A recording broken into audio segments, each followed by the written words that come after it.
બોલ છો હવે જીજાજી શું? કે તમે શું કરી રહ્યા છો? ભોળા તો એવી રીતે બને છે કે જાણે એમને કઈ ખબર જ નથી.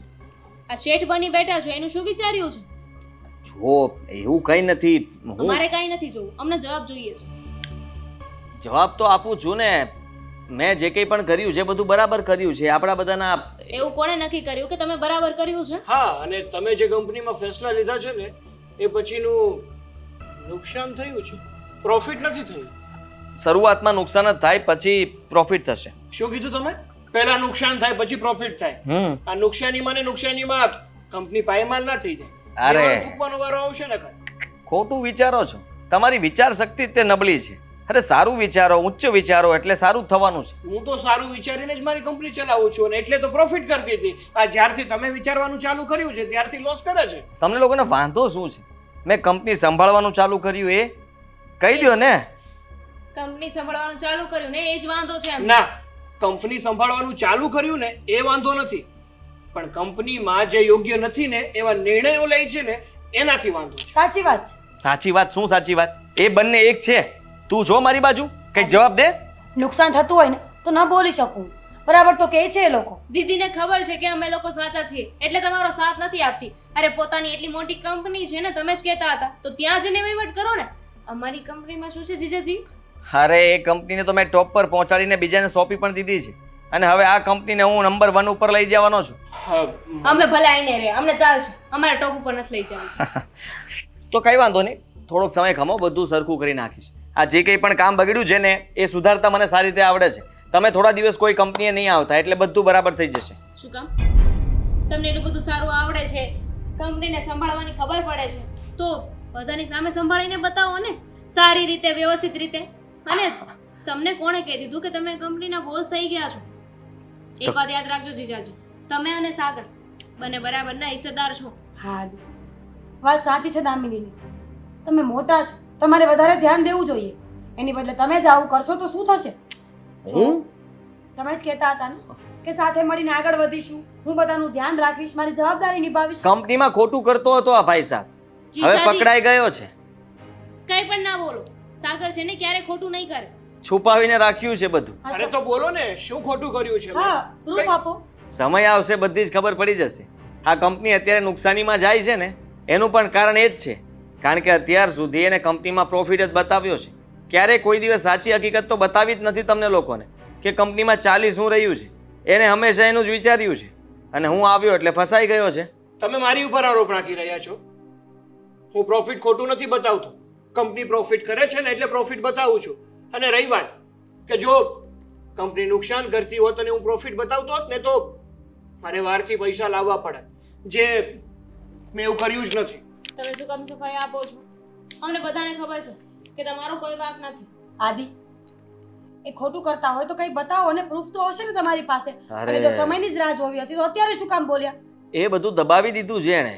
હા, આખી કંપની પોતે સંભાળતા હતા એટલા માટે થઈને. પોતે નહીં, હું પણ સાથે હતી. તમને લોકોને તો અંધારામાં રાખ્યા હતા. તમે તો બીજું કામ કરવા રહેતા હતા ત્યાં તો એ પાછળની બારીથી ભાગી પણ જતા હતા. તમને કઈ રીતે ખબર કે આવું બધું થયું છે? તમે જ કહ્યું ને કે બધા પ્રૂફોને સંતાડી દીધા છે, બધું દાટી દીધું છે. જૂનો સ્ટાફ, એમનો ચાહીતો બધો સ્ટાફ કે જેને એ બહાર કાઢવા નથી માંગતા, એની વાતને હંમેશા દબાવીને રાખે, પણ એમાંથી કોક તો ફૂટે ને, અને એ ફૂટે ત્યારે જેવો તેવો ન ફૂટે. હા, કઈ પણ ના બોલો.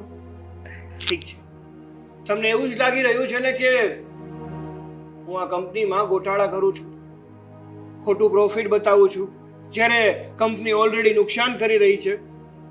તો કઈ નહીં, તમે પ્રોફિટ કરીને બતાવો ને, અને હું પણ રાહ જોઈશ કે તમે કેવું પ્રોફિટ કરો છો. તો કઈ વાંધો નહીં, બતાવી દઈશ. મારે તમને બધા સવાલોના જવાબ દેવા કંઈ જરૂરી નથી હોતા.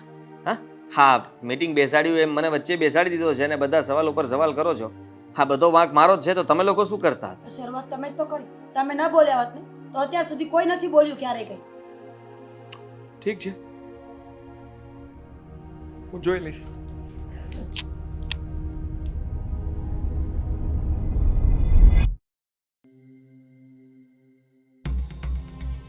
જુઓ, મેં વિચાર કરી લીધો છે, મારે આ ઘરમાં જ નથી રહેવું. હું આ ઘર છોડીને જાઉં છું. આ બધા જે જુઓ તે મારા પર આરોપ નાખી રહ્યા છે અને આ કંઈ સારી વાત નથી. આદિકુમાર, જે કોઈ પણ કહી રહ્યા છે ને એ તમારા પોતાના જ છે. મારી દીકરી મીરા એ તમારી પત્ની છે અને દામિની એ તમારી સાડી છે. અને રહી વાત સાગર કુમારની, તો 3 વર્ષમાં ક્યારેય સાગર કુમારે કોઈ પણ વાતને આટલી ઉગ્ર થવા જ નથી દીધી. આ 3 વર્ષની અંદર ઘરમાં ગુસ્સો શું ને એ મેં એમના ચહેરા પર નથી જોયો. પણ છેલ્લા કેટલાય સમયથી તમે જાતે જ નિર્ણય લઈ લો છો, તમારી મનમાની કરો છો, તો આમાં બીજા શું કરી શકે? તો હા, મેં થોડી કંઈ કર્યું છે? જરાક વિચાર તો કરો મમ્મીજી. મેં હંમેશા સારું જ વિચાર્યું છે આ ઘર માટે અને આ કંપની માટે પણ. કંપનીમાં જે કંઈ પણ મેં કર્યું છે એ સારું થાય એના માટે કર્યું હતું. તો સાગર કુમાર શું ખોટું કરતા હતા? એ ખોટું નહોતા કરતા, પણ એમનો ઈરાદો ખોટો હતો. લે હમણાં તો કહ્યું ને કે બધું ફ્રોડ કરતા હતા, ખોટો નફો બતાવતા હતા. હા તો એમ્પ્લોઈઝ સાથે તમે જ કહેતા હતા ને કે એ બધાએ તમને વાત કરી છે. જુઓ મમ્મી, એ માણસ ફોન નથી ઉપાડતો. હા, નહીં તો હમણાં જ હું તમને બધો આ પ્રૂફ આપી દે. હા, મારે છે ને સાગર કુમારને ખોટા આંખે નથી કરવા, પણ હું એ વાત સાબિત થઈ જશે ને તો તમને લોકોને ખુદને એમ થશે કે આમણે આવું કર્યું. અચ્છા, સાગર કુમાર પણ મને કંઈક કહેવા માંગતા હતા, એટલે કે આપણને બધાને કંઈક કહેવા માંગતા હતા. જુઓ, મને તો તમારા બંને ઉપર વિશ્વાસ છે. હવે તમારી વાત તો બધાએ સાંભળી જ લીધી છે. સાચું કહું, આમને પહેલેથી સ્વાર્થ હતો. હા, વિચાર્યું હતું કે આમના લગ્ન જ નહીં થાય મીરાના લગ્ન નહીં થાય એટલે બધી પ્રોપર્ટી કોને મળશે? સાગરને. કેટલાક વર્ષ મીરાને એ લોકો સાચવવાના હતા ને. હા, બંને સ્વાર્થી માણસો છે અને એણે એ જ વિચાર્યું હતું કે જે કંઈ પણ પ્રોપર્ટી છે બધી પોતાના નામ પર કરી લેશે. સાગર, હું શું કહું છું? હા, હા, તમે એટલી બધી બોડી બનાવી છે, શું કામની છે? એટલે કહેવા શું માંગો છો તમે? હે? હા, 1 મિનિટ. હવે જો તમે તમારું આ બધું ભૂલી લીધું હોય તો જરાક હું બોલી લઉં. મારે રહેવું જ નથી અહીંયા. તમારે બોલવાનું જે બોલવાનું હોય હું જાઉં પછી બોલજો ને. ના ના, સાબિત કરીને પછી નિરાતે જાવ ને, એટલે એક વાતનું નિવારણ આવી જાય. પછી તમે નીકળ્યા હોય ને કઈ વાત હોય તો પાછો ધક્કો. બસ મીરા, મારાથી આ બધું સહન નથી થતું હવે. અપમાન ઉપર અપમાન કરે છે મારું તો તમે આ શું ઘરમાં. કરો છો? તમે પણ તો એ જ કરો છો ને. એનો નંબર નથી તો નંબર અમને આપો. નંબર બંધ, ફોન બંધ કરી દીધો છે. એડ્રેસ તો હશે ને, માણસનો હુલિયો તો ખબર હશે ને કમ સે કમ. ખાલી નામ આપી દો. કંપનીનો માણસ છે ને, બધી ડિટેલ્સ હશે. મને એ નથી સમજાતું કે કંપનીનો માણસ આમને બધું શું કામ કહેવા આવ્યો હશે. કાંઈ પૂછ્યું હશે, કાંઈ ઇન્ક્વાયરી કરી હશે ત્યારે ને. અને જો એ સાચો જ હોય તો પછી આટલી બધી બહેસ કરવાની કોઈ જરૂર નથી. કારણ એની પાસે કે પહોંચી જઈએ ને. કારણ કે છે ને મીરાબેન, એ કોઈ વ્યક્તિ છે જ નહીં. ઓલા આપણે જ્યારે નાના હોય ત્યારે આપણા મમ્મી કેમ કહે કે દીકરા સૂઈ જા નકર ભૂત આવશે, અને જો ભૂત આવશે ને તો તને લઈ જશે. બસ આ વાતમાં પણ કંઈક આવું જ થઈ રહ્યું છે. હવે તમે લોકો છે ને ધ્યાનથી સાંભળો. હા, આદિકુમાર છે ને આપણી સાથે સંબંધ બનાવ્યો, તમારી સાથે લગ્ન કર્યા, હવે આપણી સાથે રહે છે. અને શું કીધું હતું આપણને કે એમને મોટી કંપની છે, એ વેલ સેટ છે, સારી એવી એમની ઇન્કમ છે, બંગલો છે, ગાડી છે, બધું જ છે, કઈ વાતની કમી નથી. પણ હકીકત તો એ છે કે છે જ. આદિકુમારને આમાંનું કંઈ નથી. હા, ખોટું નહીં બોલ. હા, હા તો કંઈ નહીં, તમે સાબિત કરી દો ને. અને જો તમે સાબિત ના કરી શકતા હોય ને તો મારી પાસે પુરાવો છે. શું છે? બતાવો.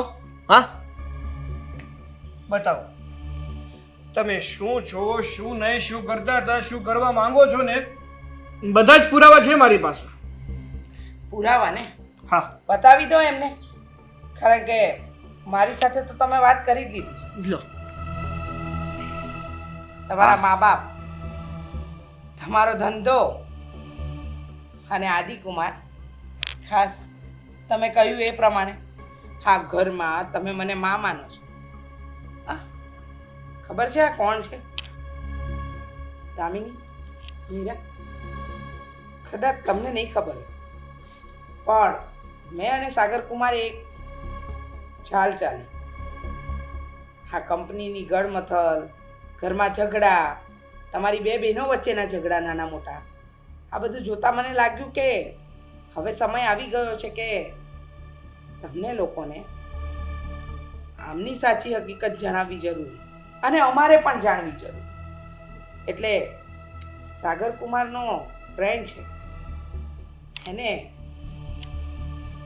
એની પાસેથી અમે બધી જ ડિટેલ કઢાવી અને ખબર પડી કે હા આદિકુમારના મા બાપ નથી કોઈ ધન દોલત, નથી કોઈ મિલકત કે નથી બીજી કોઈ વસ્તુ. હા, વર્ષો પહેલા એના પપ્પા અને તારા પપ્પા સાથે કામ કરતા હતા અને આના બાપે ચોરી કરી હતી. ચોરીનો ઇલ્ઝામ તારા પપ્પા પર નાખ્યો અને સાચી હકીકતની જાણ થઈ અને આના બાપને જેલ થઈ. બદકિસ્મતીથી જેલમાં આના બાપનું મોત થઈ ગયું અને એ વાતનો બદલો લેવા માટે એણે મીરા સાથે લગ્ન કર્યા. કારણ કે આજ સુધી તારા સાસુ સસરાને નથી મળ્યા. લગ્ન પછી ગામડે લઈ જવાની વાત કરી તો એ પણ નથી કરી શકી. હા, બધું કરીને તમે શું મેળવવા માંગતા હતા? બરબાદ. તમને બરબાદ કરવા તો આવ્યો હતો. તમને બધી ખબર જ પડી ગઈ છે તો પછી હવે છુપાવીને કંઈ મતલબ નથી. કંપનીમાં નુકસાન થવું એ તો હજી શરૂઆત કરી હતી. હા, થોડો સમય વહેલા હું પકડાઈ ગયો. હજી થોડો સમય પછી પકડાનો હોત ને તો કદાચ તમે લોકો રોતા હોત અને હું ભાગી ગયો હોત, પણ એવું ના થયું. ચિંતા નહીં કરો. તમે જે આ ફ્રોડ કર્યું છે ને એ જ રસ્તે જે તમારા બાપે અપનાવ્યો હતો એ જ રસ્તો તમે અપનાવ્યો. એ રસ્તે જવાની તૈયારી કરી લો. સાગર કુમારે પોલીસને ફોન કરી દીધો છે. બહાર રાહ જોઈ શકો છો, આવતા જ જશે.